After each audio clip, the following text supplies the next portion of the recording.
3 जून 1998 की सुबह एक जर्मन फैमिली कॉफ़ी पीकर अपने ट्रेन के सफ़र को एंजॉय कर रही थी। ये हाई स्पीड ट्रेन म्यूनिख से हैम्बर्ग जा रही थी।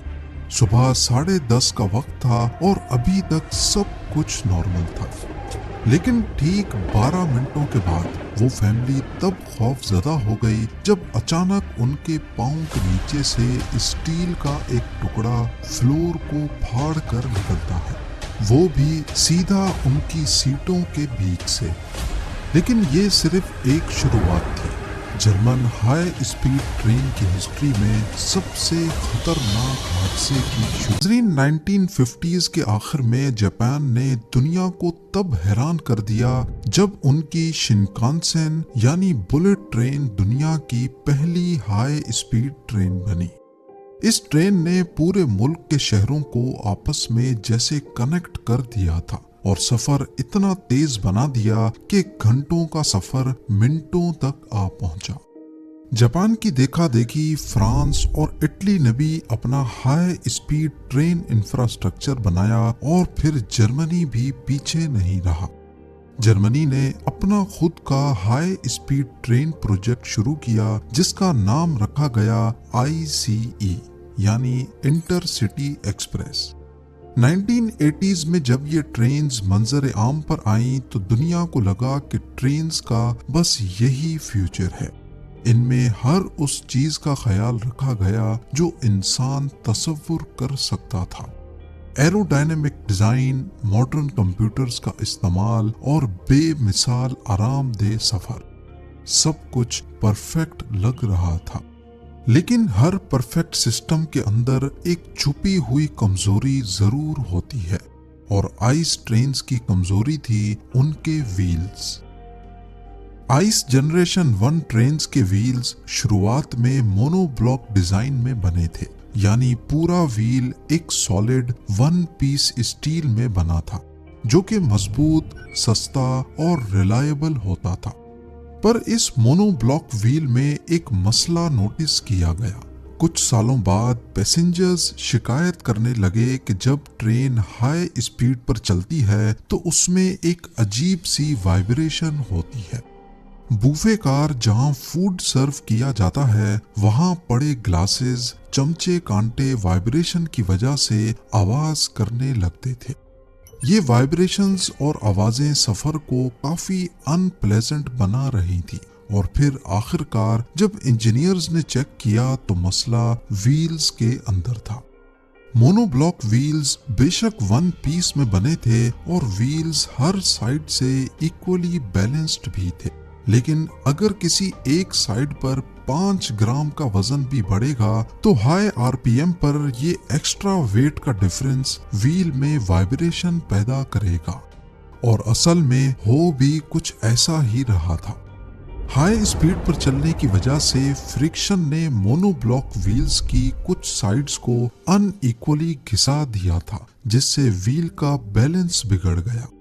स्लो स्पीड पर तो महसूस नहीं होता था, लेकिन जब ये अनबैलेंस्ड व्हील 250 किलोमीटर/आवर पर घूमता तो पूरी ट्रेन में एक वाइब्रेशन होने लगती। ये किसी भी व्हील की एक कॉमन प्रॉब्लम होती है। गाड़ी के व्हील्स में भी अगर किसी एक साइड पर 2 पंचर एक साथ लगाए जाएं तो उस तरफ सिर्फ कुछ ग्राम्स ही सही लेकिन वजन बढ़ जाता है जो तेज स्पीड में वाइब्रेशंस पैदा कर सकता है। इसको हल करने के लिए व्हील बैलेंसिंग करवाई जाती है और टेक्नीशियन ऑपोजिट साइड पे उतना ही वजन लगाकर व्हील को बैलेंस कर देता है। पर ट्रेन के लातादाद पहियों को बैलेंस करना एक बहुत ही मुश्किल काम हो सकता है, खासकर अगर वो एक ही पीस में बना हो। और व्हील्स को रिप्लेस करना भी ना सिर्फ मुश्किल बल्कि काफी कॉस्टली पड़ जाता है। लिहाजा जर्मन इंजीनियर्स ने आइस ट्रेन्स के इस मसले को फिक्स करने का एक नया सॉल्यूशन निकाला और वो था रेजिलिएंट व्हील्स। रेजिलिएंट व्हील्स की खास बात ये थी कि ये 1 पीस में नहीं थे। अंदर की रिंग अलग और बाहर की अलग पीस में बनी थी। और इन दोनों के बीच में लगाई गई थी रबड़ की एक रिंग जो वाइब्रेशंस को एब्जॉर्ब करेगी। ये डिजाइन खास तौर पर इस वजह से अपनाया गया ताकि जब कभी आउटर व्हील घिसेगा तो सिर्फ उसी पार्ट को रिप्लेस कर दिया जाएगा, ना कि पूरे व्हील को। उस वक्त जर्मनी की ट्रैम्स में भी ये डिजाइन इस्तेमाल हो रहा था, लेकिन मसला ये था कि ट्रैम्स सिर्फ 30 किलोमीटर पर आवर पर चलती थी और आइस ट्रेन्स को 250 किलोमीटर पर आवर पर चलना था। ये एक बहुत बड़ा मसला था जिसकी बारीकी के बारे में आपको आगे चलकर पता चलेगा, पर उस वक्त इस पर किसी ने ध्यान नहीं दिया। एग्जीक्यूटिव्स ने बिना किसी टेस्टिंग के रेजिलिएंट व्हील्स का डिजाइन अप्रूव कर दिया और फिर 1992 में तमाम हाई स्पीड ट्रेन्स पर ये नए व्हील्स लगा दिए गए। कुछ सालों तक सब कुछ ठीक चलता रहा, लेकिन 1997 में हैनोवर की ट्रैम कंपनी उस्ट्रा ने एक शॉकिंग चीज डिस्कवर की। उन्होंने अपनी ट्रैम के व्हील्स में कुछ क्रैक्स नोटिस किए। उन्होंने अपने क्रैक्ड व्हील्स के पार्ट्स बदल दिए और एहतियातन ये बात डॉयचे bahn को भी बता दी, जो जर्मनी की नेशनल रेलवे कंपनी थी। मगर क्योंकि उस वक्त आइस ट्रेन्स में वाइब्रेशंस की कोई शिकायत नहीं थी, इसीलिए डॉयचे bahn ने इस वार्निंग को नजरअंदाज कर दिया और फिर ठीक एक साल बाद 3 जून 1998 को सब कुछ बदल गया। सुबह 10:30 बजे आइस ट्रेन 884 हैनोवर स्टेशन से हैम्बर्ग के लिए निकली। ट्रेन में टोटल 14 कोचेस थी, 2 पावर कार्स और 12 पैसेंजर कार्स। अंदर 287 पैसेंजर्स और 8 क्रू मेंबर्स मौजूद थे। हैनोवर स्टेशन से निकलते वक्त सब कुछ नॉर्मल था। कोच नंबर 1 में जॉर्ज डिटमैन अपनी फैमिली के साथ सवार थे। उनका सफर मजे से गुजर रहा था, लेकिन कुछ मिनटों के बाद ट्रेन के फ्लोर से अचानक कोई चीज आकर लगी और अगले ही लम्हे 2 सीट्स के बीच से स्टील का एक पुर्जा फ्लोर को फाड़कर अंदर निकल आया। ये शार्प स्टील का पुर्जा असल में व्हील का ही एक टुकड़ा था। ये देखकर जॉर्ज और उसकी फैमिली फौरन पैनिक में आ गई, जैसे उनके पैरों तले जमीन खिसक गई हो।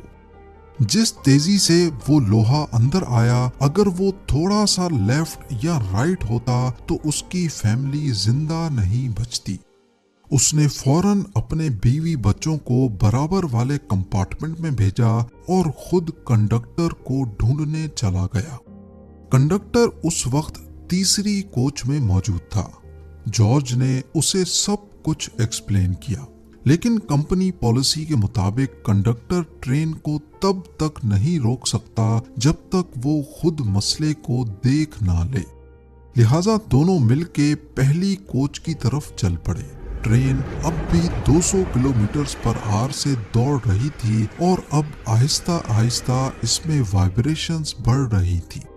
जब तक कंडक्टर और जॉर्ज पहली कोच के पास पहुंचे, ट्रेन 3 किलोमीटर आगे निकल चुकी थी और अब वो एक डेंजरस सेक्शन से गुजरने वाली थी, जहां ट्रैक्स स्प्लिट होते हैं। टूटे हुए व्हील का टुकड़ा अब भी ट्रेन के नीचे लटका पटरी से घिसता हुआ जा रहा था। जब ट्रेन ने पहला सेक्शन पॉइंट क्रॉस किया, वो टायर नीचे गिरकर ट्रैक के लिवर से टकरा गया और उस मोमेंट पर एक खतरनाक चीज हुई। ट्रैक स्विच चेंज हो गया। अब ट्रेन का पहला और दूसरा कोच एक ट्रैक पर था, लेकिन तीसरा कोच दूसरे ट्रैक पर चला गया, यानी फ्रंट और रेयर बोगी अलग अलग डायरेक्शंस में। ट्रेन की बॉडी ट्विस्ट हो गई और कोच नंबर 3 सीधा एक ब्रिज के कंक्रीट पिलर से टकरा गई।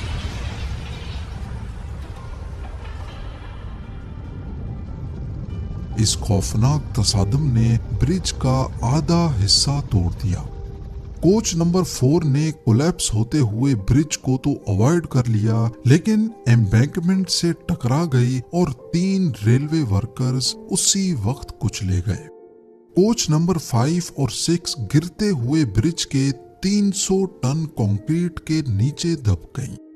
उन दोनों कोचेस की हाइट बाद में सिर्फ 6 इंच बच गई। जी हाँ, सिर्फ 6 इंच। पीछे से आने वाली बाकी कोचेस 7, 8, 9 और 10 फुल स्पीड पर एक दूसरे से टकराती गईं और किसी कागज की तरह फोल्ड होती गईं। सिर्फ पहली 2 कोचेस जहां जॉर्ज और उसकी फैमिली थी वो बच गईं और फ्रंट लोकोमोटिव 3 किलोमीटर आगे जाकर रुक गया। जिस वक्त कोच नंबर 3 ब्रिज से टकराई थी उस वक्त इंजीनियर और ड्राइवर को एक झटका जरूर लगा था, लेकिन वो इस बात से बिल्कुल लाइल्म थे कि उनके पीछे क्या कयामत गुजर रही है। जहां ये कयामत खेज हादसा पेश आया वहां एशीड नामी एक छोटा सा टाउन था। जब वहां के लोगों ने धमाके की आवाज सुनी तो सब दौड़कर मौके पर पहुंच गए। उनके सामने जो मंजर था वो शायद जिंदगी भर कभी भूल नहीं पाएंगे। टूटी हुई कोचेस, लोहे के टुकड़े, आग और लोगों की चीखें। कुछ लोग ब्रिज के मलबे के नीचे फंसे थे, कुछ अपनी सीट्स में अटके हुए थे और प्रेशर प्रूफ विंडोज इतनी मजबूत थीं कि उन्हें तोड़ना ऑलमोस्ट नामुमकिन था। रेस्क्यू वर्कर्स को हैवी मशीन्स बुलवानी पड़ी, लेकिन फिर भी फंसे हुए पहले लोगों तक पहुंचने में कई घंटे लग गए। 1000 से ज्यादा रेस्क्यू वर्कर्स साइट पर पहुंचे। एम्बुलेंसेस, मिलिट्री, डॉक्टर्स सब ने मिलकर ऑपरेशन शुरू किया। करीब ही एक मेडिकल कॉन्फ्रेंस हो रही थी। वहां के 40 डॉक्टर्स भी फौरन साइट पर पहुंच गए, लेकिन तब तक सब कुछ खत्म हो चुका था। इस हादसे में टोटल 101 लोग मारे गए, 88 लोग शदीद जख्मी हालत में पाए गए और 100 के करीब लोगों को मामूली जख्म आए। जो लोग पहली 2 कोचेस में थे, खुशकिस्मती से उनकी जिंदगी बच गई। जर्मन हाई स्पीड ट्रेन्स, जिनको कभी दुनिया की सबसे सेफ ट्रेन्स माना जाता था, एशिड डिजास्टर ने ये इंप्रेशन खाक में मिला दिया। इस एक्सीडेंट ने सिर्फ जर्मनी ही नहीं बल्कि हाई स्पीड ट्रेन नेटवर्क इस्तेमाल करने वाले फ्रांस, इटली और जापान तक के लोगों को भी शॉक कर दिया था। जब इन्वेस्टिगेटर्स ने पूरी साइट का एनालिसिस किया तब शुरुआत में तो ऐसा लग रहा था जैसे कोई गाड़ी ट्रैक पर आ गई हो, लेकिन जब उन्होंने कोच नंबर 1 के फ्लोर पर घुसने वाला व्हील का पुर्जा देखा तो सब कुछ क्लियर होने लगा। लॉग्स देखे गए तो मालूम पड़ा कि ट्रेन के उसी व्हील में पहले भी फ्लैट स्पॉट का इशू रिपोर्ट हुआ था, वो भी 8 मर्तबा, लेकिन फिर भी उसे रिप्लेस नहीं किया गया। क्रैक्स डिटेक्ट करने वाली मशीन्स भी मौजूद थीं, लेकिन फिर भी विजुअल इंस्पेक्शंस टॉर्च की मदद से की जाती थी। कंपनी ये कहकर टाल देती थी कि वो मशीन्स फॉल्स अलार्म्स देती हैं। 1992 में फ्राउनहोफर नामी एक जर्मन रिसर्च ऑर्गेनाइजेशन ने एक वार्निंग भी दी थी कि हाई स्पीड ट्रेन्स पर रेजिलिएंट व्हील्स खतरनाक हो सकते हैं, और 1997 में हैनोवर ट्रैम कंपनी ने भी वार्निंग दी थी, लेकिन दोनों वार्निंग्स इग्नोर कर दी गई। इंजीनियर्स ने बाद में बताया कि ये टायर हर दिन 5 लाख मर्तबा रोटेट करते थे, और वो भी हाई स्पीड पर। हर रोटेशन में स्टील टायर हल्का सा कंप्रेस होता और वापस एक्सपेंड होता। इससे फटीग क्रैक्स बन गए जो दिन ब दिन बढ़ते चले गए, और बीच में रबड़ लगाने की वजह से वाइब्रेशंस एब्जॉर्ब हो गई और किसी को पता ही नहीं चला कि व्हील्स असल में क्रैक हो रहे हैं। और फिर फाइनली 3 जून 1998 को सिर्फ एक व्हील टूटने की वजह से इतना बड़ा हादसा हो गया। एशिड डिजास्टर को दुनिया का सबसे खतरनाक हाई स्पीड ट्रेन एक्सीडेंट माना जाता है। इस हादसे के बाद सभी हाई स्पीड ट्रेन्स के व्हील्स वापस मोनोब्लॉक डिजाइन में रिप्लेस किए गए और जंक्शन पॉइंट्स के आसपास तमाम ब्रिजेस को रीलोकेट किया गया ताकि दोबारा ऐसा हादसा ना हो सके। जर्मनी ने इस हादसे के बाद अपने पूरे रेल सिस्टम को दोबारा इवैल्यूएट किया। प्रेशर प्रूफ विंडोज रिप्लेस की गई ताकि फ्यूचर में अगर रेस्क्यू की जरूरत पेश आए तो अंदर फंसे लोगों को विंडोज तोड़कर बाहर निकाला जा सके। आज भी जर्मनी के रेलवे ट्रेनिंग सेंटर्स में एशिड डिजास्टर एक एग्जाम्पल के तौर पे पढ़ाया जाता है। मोनोब्लॉक व्हील्स में बेशक मेंटेनेंस कॉस्ट ज्यादा है और टाइम भी ज्यादा लगता है, लेकिन हाई स्पीड पर ये वन पीस में कास्ट होने की वजह से कम टूटते नहीं हैं और वाइब्रेशंस एक सिग्नल होता है कि अब व्हील्स को बैलेंसिंग की जरूरत है।